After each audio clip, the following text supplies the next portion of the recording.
The moment I pulled this off my Traeger, I knew I'd never make it inside again. I had no idea my pellet grill would make the best shepherd's pie I've ever made at home, but then it did. Rich filling, creamy potatoes, and a subtle smoke flavor really set this one off. Welcome to my backyard setup, where I cook up traditional and new barbecue recipes. I'm not here to tell you how to do it, I'm just showing you the way that I do. All right, well, happy St. Patrick's Day. Today I'm gonna make one of my favorite Irish dishes, shepherd's pie. It's authentic. I've had it myself when I've been in Ireland, at a small pub in Kinsale, Ireland. It's delicious. It's just kind of one of those things that, especially in the cold weather here that we got in the Midwest right now, just kind of sticks to you a little bit. It's good comfort food. So first things first, I definitely got to get my favorite Irish beer, Smithwick's, not Smithwick's, Smithwick's. So we'll open one of those up and we'll get started. While I'm going to prep out all my ingredients, one of the things I've already got going is back here. I've got my mashed potatoes boiling. I did about 6 whole potatoes, peeled all of them, and then diced them up small. We're gonna let those boil and soften. And when those boil and soften, then we're gonna take and mash those up with some butter and some milk and set those aside. Those will be the topping. But then as we get done with that, we're also gonna make our filling. We're gonna do it in a cast iron pan, and then it's gonna go on the Traeger. All right, looks like the potatoes are in good shape. I'm gonna take them off, set them to the side. We're gonna mash these up here in a minute. Now I'm gonna take and place my cast iron on my induction top. I'm gonna turn the heat down to kind of right in the middle. It's probably about a 6. And while that's coming up to temp, I also turned up my Traeger Timberline XL to 350 degrees. So I can feel it coming up to temp a little bit already. I'm gonna start with my olive oil. So I'm gonna start drizzling a little olive oil in there, get that coming up to temp just a little bit. Then what I'm gonna do is I'm gonna place my onion and my carrots in there to soften them up. So I pre-diced this onion. This is about a half of a white onion. Then these are 2 large carrots that I diced up into medallions. So what I'm gonna do is I'm gonna work to get the onions translucent and then also to have these carrots cook down slightly and start to soften. All right, so as you can see, I've got my onions. They're starting to become that translucent color. You can kind of see through them just a little bit. And then my carrots, as I use my spoon, I can kind of feel that the carrots are starting to soften up a little bit. These are gonna continue to cook while I do everything, but I think I'm ready for my next step. So what I'm gonna do is I'm gonna take my diced garlic. I have 3 cloves of garlic that I diced up. I'm gonna go ahead and get that thrown in there.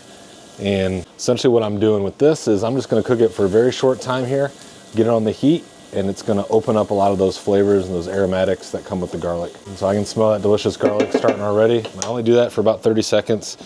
And then I'm gonna take 1 pound of my ground lamb. So this is certainly a dish you can substitute ground lamb if you don't like the taste of lamb for some reason.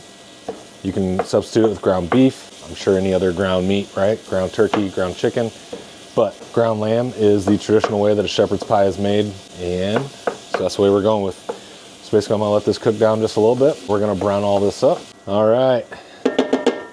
So now I'm ready for the next step. I got my ground lamb all browned up, and I've got my carrots and my onions in there already, along with the garlic. Now I'm gonna take 1 cup of beef broth. I'm gonna take 2 tablespoons of tomato paste. This is actually a teaspoon, so I'm gonna do 6 teaspoons, but it's 2 tablespoons.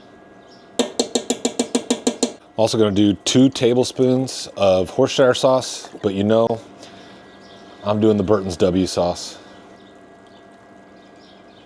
Now I'm gonna incorporate and stir everything in. I'm gonna let this roll for a little while so it thickens up a little bit. So while I let this roll in the background and thicken up, we're gonna head back over and we're gonna get our mashed potatoes all set up. All right, so I've got my boiled potatoes. These are nice and warm still. What I'm gonna do is I'm gonna layer in 4 tablespoons of butter. And I'm also gonna go a half a cup of whole milk. And you know, always gotta put a little anytime in my mashed potatoes. Get them, season them up, salt, pepper, garlic. And I'm actually gonna use a blender. So I don't typically use a blender out here, so you know a lot of times just hand mash them, but I want these to be super creamy and super delicious, so we're gonna use the blender.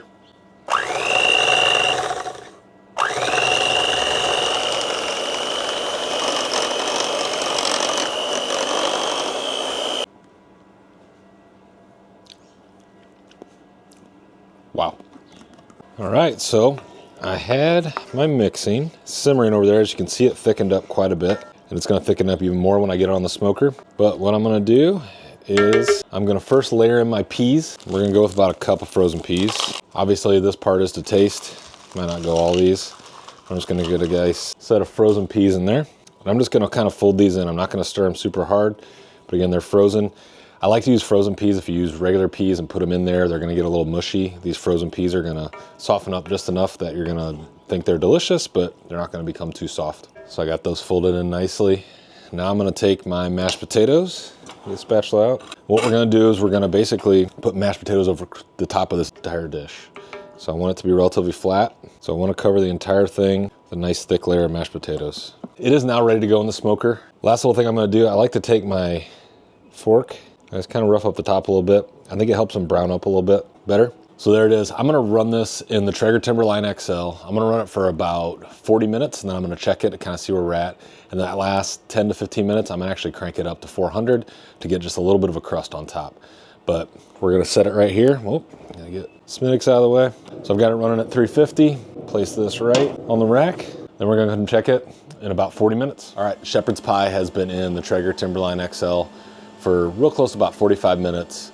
It's bubbling up over the edges. It is nice and crisp on the top. It's ready to pull off. We're gonna let it rest for a minute, but this thing came out great. And you can just look at this, you can see nice and crisp on top, gooey around the edges. I'm telling you, this is a great dish to make for a classic St. Patrick's Day meal. So it's something that's very easy to create. You can create it the day before and cook it up the day of, but it's a great way to celebrate St. Patrick's Day. So got my second Smittix here. I'm gonna dive in for this for the first bite. It's super hot, but it's time to get in. I get to smell the delicious flavors. I know it's super hot, but I can't really wait.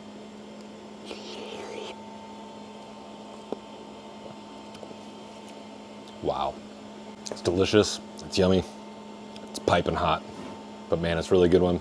I really hope you try it. Everybody's a little bit Irish on St. Patrick's Day, so this is a great one to celebrate and kind of showcase what you got for your friends and your family. Cheers.